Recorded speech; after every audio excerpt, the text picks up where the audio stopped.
Bismillahirrahmanirrahim. Assalamualaikum warahmatullahi wabarakatuh. Kepada yang terhormat Dr. Iqmal SAG MPDI selaku dosen pengampu pada mata kuliah Manajemen Peningkatan Mutu Pembelajaran PAI dan kepada teman-teman sekalian yang sudah bersedia menonton video saya. Nama saya Dania Asmarani Safira, NIM 232230005. Pada hari ini saya akan menjelaskan mengenai peningkatan mutu pembelajaran PAI melalui penerapan metode pembelajaran berbasis masalah. Nah, Azimardi Azra pernah menjelaskan bahwa pembelajaran dikatakan bermutu apabila model pembelajaran tersebut berisi materi agama yang dapat menjadikan seseorang menjadi belajar beragama dengan benar dan kemudian terwujud di dalam kehidupannya sehari-hari. Kemudian tantangan dari pendidikan agama Islam, tantangan-tantangan yang masih dialami oleh pendidikan agama Islam di zaman sekarang yaitu adalah pendekatannya masih cenderung normatif, kurangnya pengalaman belajar yang bervariasi, metode yang digunakan cenderung monoton, dan kemudian keterbatasan sarana dan prasarana. Oleh karenanya, ada salah satu model pembelajaran yang mungkin dicetuskan untuk mengatasi masalah-masalah tersebut. Salah satunya adalah problem-based learning. Problem-based learning merupakan salah satu model pembelajaran yang menyajikan masalah kontekstual sehingga merangsang peserta didik untuk belajar. Pembelajaran yang dihadapkan pada siswa mengenai suatu masalah dunia nyata untuk belajar mengenai cara berpikir kritis dan keterampilan pada pemecahan masalah yang kemudian dapat memberikan kondisi belajar yang aktif pada siswa.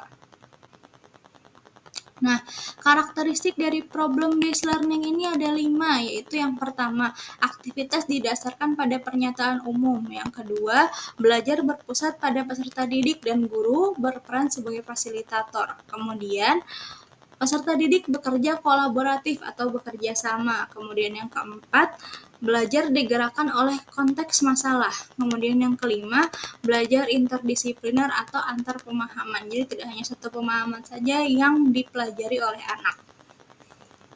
Nah, tujuan problem-based learning. Tujuan dari problem-based learning ini adalah untuk membantu siswa mengembangkan kemampuan berpikir dan memecahkan masalah, belajar melalui keterlibatan mereka dalam pengalaman nyata dan kemudian menjadi siswa yang otonom dan atau mandiri. Nah, langkah-langkah dalam pembelajaran berbasis masalah ini ada 5 fase. Fase yang pertama yaitu fase memberikan orientasi tentang permasalahan kepada siswa. Yang kedua, mengorganisasikan siswa untuk meneliti. Yang ketiga, membantu investigasi mandiri dan kelompok. Yang keempat, mengembangkan dan menyajikan hasil karya. Yang kelima, menganalisis dan mengevaluasi proses mengatasi masalah. Nah, keunggulan dari problem-based learning ini apa? Keunggulan problem-based learning ini yang pertama, pemecahan masalah dapat merangsang kemampuan siswa serta memberikan kepuasan siswa untuk mendapatkan pengetahuan baru. Yang kedua, dapat mengembangkan kemampuan siswa untuk berpikir kritis, inovatif, serta meningkatkan motivasi belajar. Yang ketiga, dapat memberikan kesempatan bagi siswa untuk dapat mengaplikasikan pengetahuan mereka di dalam dunia nyata.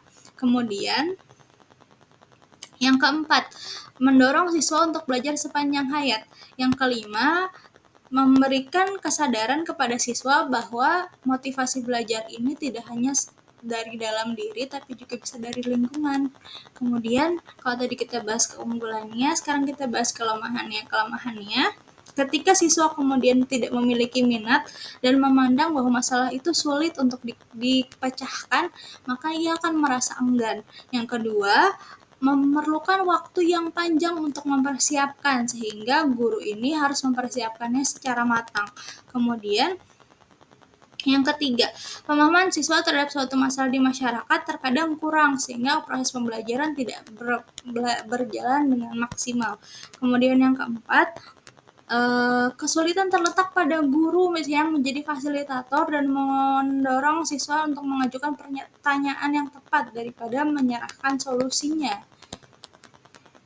Nah, Untuk contohnya seperti apa sih proses pembelajaran dengan problem based learning ini?